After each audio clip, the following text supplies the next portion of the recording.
Hi guys, it's Hannah from Winsome Cottage Garden. Welcome back to the cottage. We're back up north again today.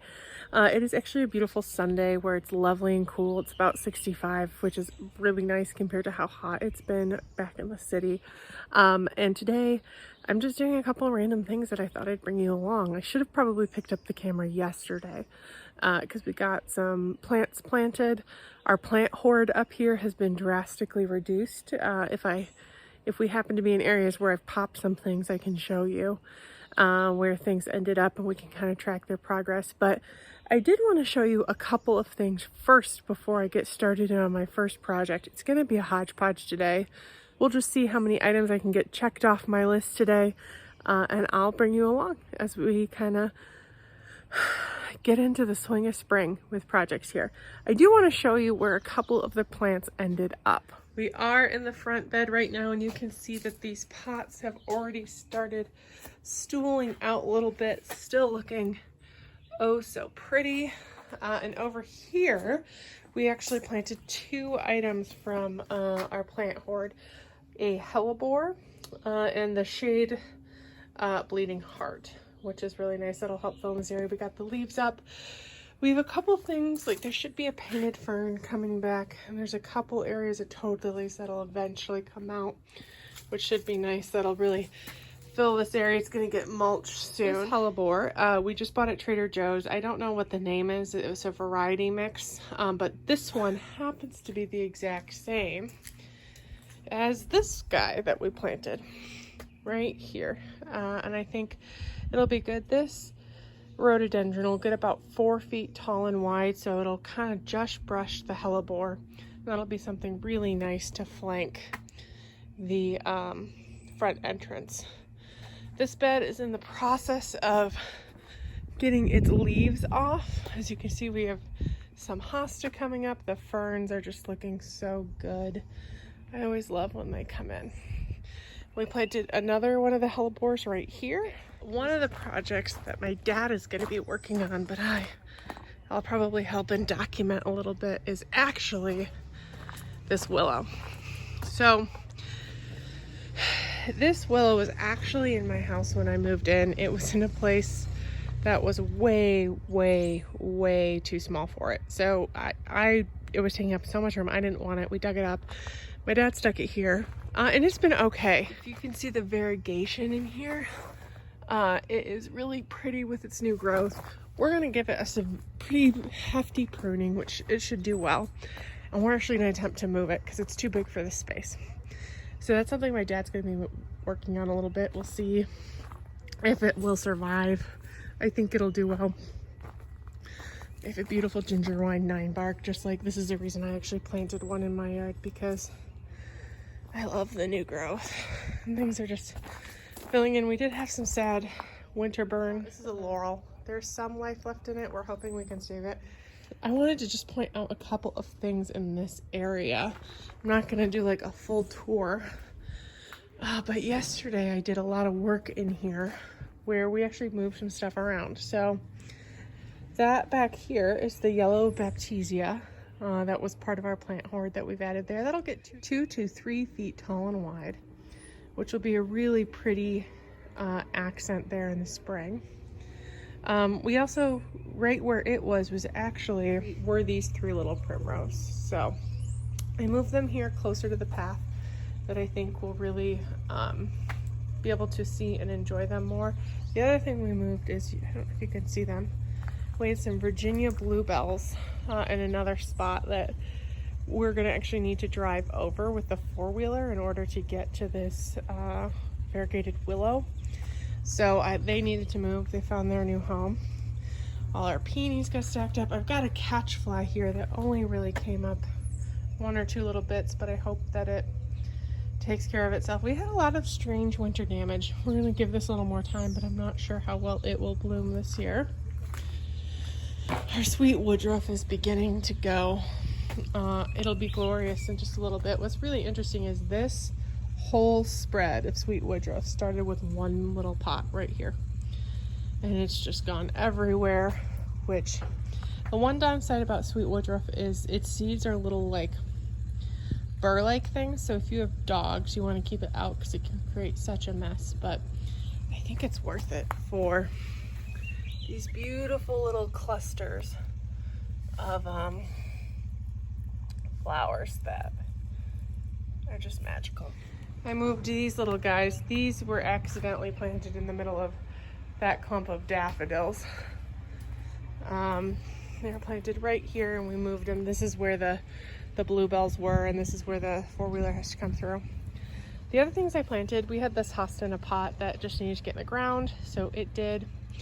And then two of the other hellebores from our plant hoard ended up here. I think that's essentially everything. This is an Ann magnolia that's just looking so beautiful. It's moved with us from a couple houses, but I just love spring where you can see all the different layers that the beds are taking on.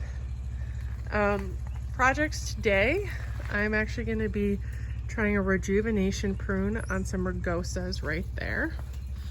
I am also going to be planting some more foxglove in the little bed around the maple tree. I just want to point out that that bed is actually at soil level. We just took out around it instead of building up soil, so it's not hurting that tree. That's the natural level of the soil. We actually excavated a tiny bit around it. So I've got foxglove I planted there last year that we're going to do another succession sowing and add some more bluebells as well. The first thing I'm going to do, I should say, is actually starting up in the front. What we're going to do is actually plant out the Greenstalk with some lettuce starts and get some grow bags planted with cabbage. So let's make our way up there and get started. For this first project, I'm actually working in the shade so I can avoid putting on sunscreen for just a little bit longer. But we have this green side and we use it for their lettuce greens. So I bought the other day when we went out into town some lettuce starts that we're gonna use to start this. You can see that the soil is settled a little bit. So I'm gonna top it off a bit with some additional raised bed mix, add in some Espoma Biotone starter fertilizer. And these greens will probably take up 2 levels of the Greenstalk. The others we'll do some beans in that we won't plant this time because it's still a tiny bit early. I'll probably plant them up over Memorial Day.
You know what's really interesting? 2 of these bags were a lot lighter than the rest, and this is one of the lighter ones. It is a lot more barky than I would have anticipated. I would say it probably didn't break down as much as the others, so I wonder if it's just some is from last year, some's from this year, and this stuff hasn't broken down as much. Okay, I got the first bag done. We have 5 grow bags and 8 cabbages. So I'm gonna do 1 of each per bag, and then 1 bag each. So for 3 bags, there's gonna be 1 of each kind of cabbage. This is a flat Dutch, the other one is a Bravo. So I'll do 1 of each in 3 bags, and then 1 of a singular kind in 1 bag each, so that'll make more sense when you see it. But just so that we can see how best to grow them in the future. Just to show you, this is the heavier bag that's nice and broken down. This is the other bag. You can just visibly see the difference.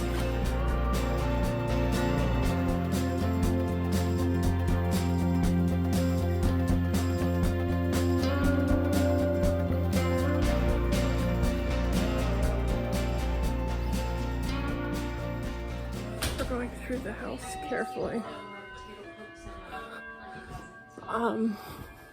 To the deck, we will assemble the Greenstalk. We have a rolling base that makes it really nice. I have a dog. One of my mom's dogs loves lettuce, so we're actually going to put these guys on the bottom so that they don't eat it right away. And then these layers just interlock quite well.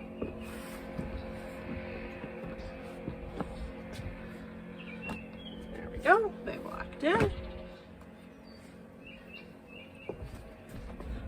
was actually locked perfectly. And then our last layer.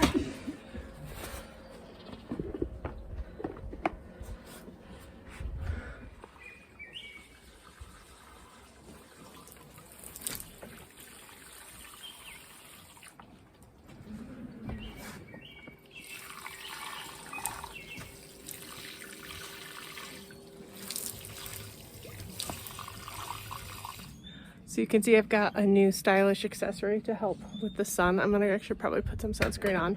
And the next place we're going to work is in the shade, so it works great for someone who is kind of part albino, shall we say? Not really, but I burn like one. Anyway, so the Greenstalk you can see is assembled. It's looking great. The way this works with these layers is that you can see it's got drain holes, 1, 2, 3, 4, 5, 6, that line up with the petals. Then these petals, it drips in, fills this. This, when it gets too full, drips down into the next layer below it. And then this guy, you might have seen the gray discs that go in. When you put them in, you make sure that the holes in those align here. So the center bit, water goes down, fills those, it drips, it goes down to the next level, fills that, it drips, next level.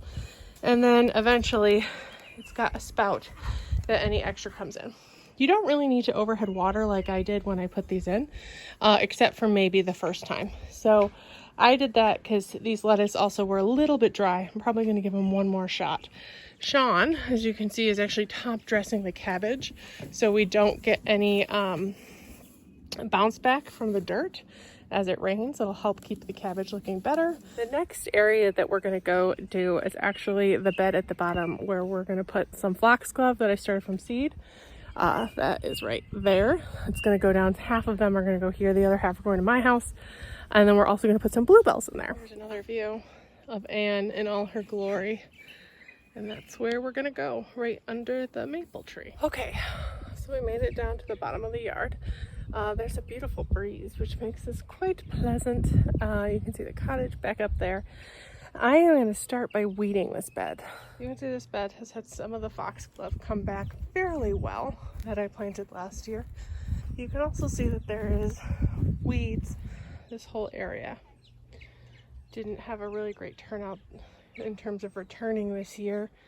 Not 100% sure why, but we will make sure we put some more there. I also don't know if any of these seeds, some of those little seedlings, I don't know what they are. Probably weeds. I'm gonna start weeding this, and it'll be kind of boring, so I probably won't set up the camera because I want to preserve the battery, but I'll show you when I'm done weeding. Okay, just like that, the weeding is done. Well, almost. Sean's finishing the last of it. Now I'm going to take these guys and split them out equally around before we plant the bluebells. Let me find a good spot to set you guys up.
We got the foxglove all planted and we added bluebells here as well. So let me show you what it looks like now. You can see that it's definitely filled in. I'm gonna see if I can track down a hose. This might be a little bit sunny in areas for the bluebells, but I think it might be okay. We're gonna see how it goes. This guy looks a little bit sad. I'm just gonna give him a little love. The rest of these foxglove I actually seeded last year as well with a variety of different ones. I've got some left over that are going to be planted in my front yard. But this is the area that didn't have much, and I think it might be in a rain shadow and it's not getting hit by the sprinklers. So we're just going to need to make a note of that. We are going to rejig this area a little bit, either this year or next year, depending on the project, how we can get stuff done. So we'll probably figure out another way to water it. But I am pleased with this. I think I'm actually going to go have a cup of tea, sit down for a little bit, and then I will tackle my last project of the day, which is doing like a rejuvenation prune on some Rugosa Roses. And we'll see where my dad is with his pruning and if we can assist and get that done while we're here. How goes it? Slow. I'm going to take a break. Do you want to too? Oh, that's not a good idea. Do you want me to put the kettle on? Yes, please. Okay. I will do it. Caught red-handed. Do you see that dog? This one? She's the one you gotta watch. She loves vegetables and has been known to eat some plants. Hi, Sadie. Sadie lady. There's nothing out here for you, stinky butt. Oh, you love the sun too, huh? You're so pretty.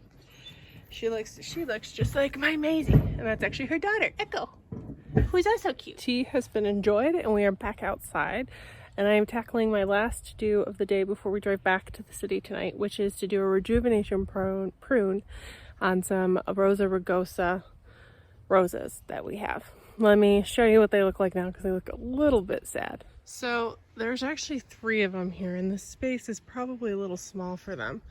You can see that they're quite old. There's some that are very, very thick, and there is some life in a little bit, but by and large, these are pretty dead. Inside, there's some more that looks better. So what I'm gonna do is set you up somewhere. Take out ones that are dead, like this, for example. It's just completely dead all the way. So I'll take that down to the ground. But then the ones like this right here where there's life, I'll prune right above it. I'm going to take them all down to maybe 2 to 3 feet tall, and we'll see what happens. If they don't survive, that's okay, because we were thinking about trying something else new here anyway.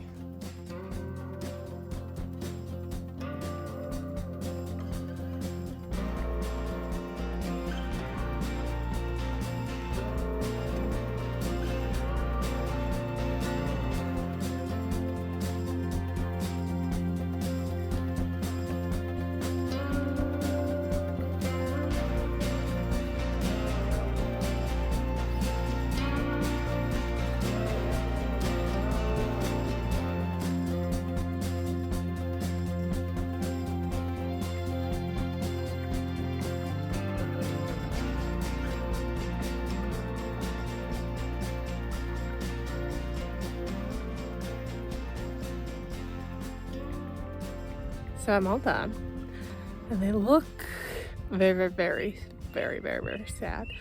But hopefully this like kind of brutal prune will encourage them to put up new shoots, new basil growth, and we'll have a much nicer plant this year. Here's one pile from one rose, and here's the piles from 2 others. As you can see, we really took them apart. One thing that I didn't really think about is the fact that this was some Miss Kim lilac, which is quite a large size, but it looks really sad now. Hopefully though, because it's got more sun than it has gotten in the past because it's been in the shade, it'll fill in. It might take a little time, but it'll look normal in a year or 2. This, we'll see how everything does. I left some of the big I had problems cutting some of them because my loppers were not as sharp as they could have been. But there's already, you can see, some new basil growth. So hopefully new canes will come up and help replace the ones that we chopped off. Here is how the willow is looking. You can see it's been pruned back. It's not quite done, so we're not going to move it today. I didn't hear what you said. Oh, I'm talking to the... Oh, I'm sorry. Okay. I was just showing what it looks like now. And the next time they see it, it won't be here, which is exciting. Okay, I think that's actually going to do it for me today. I'm pleased we were able to get everything on the to-do list done, even if we didn't get that willow moved quite yet. I'm sure next time we'll be able to move it because it's going to be quite the project. We'll definitely be able to follow up on the projects we did today and see how everything fills in as the season progresses and hopefully flowers. And I'm so grateful that you got to spend today with me. Until next time, bye-bye.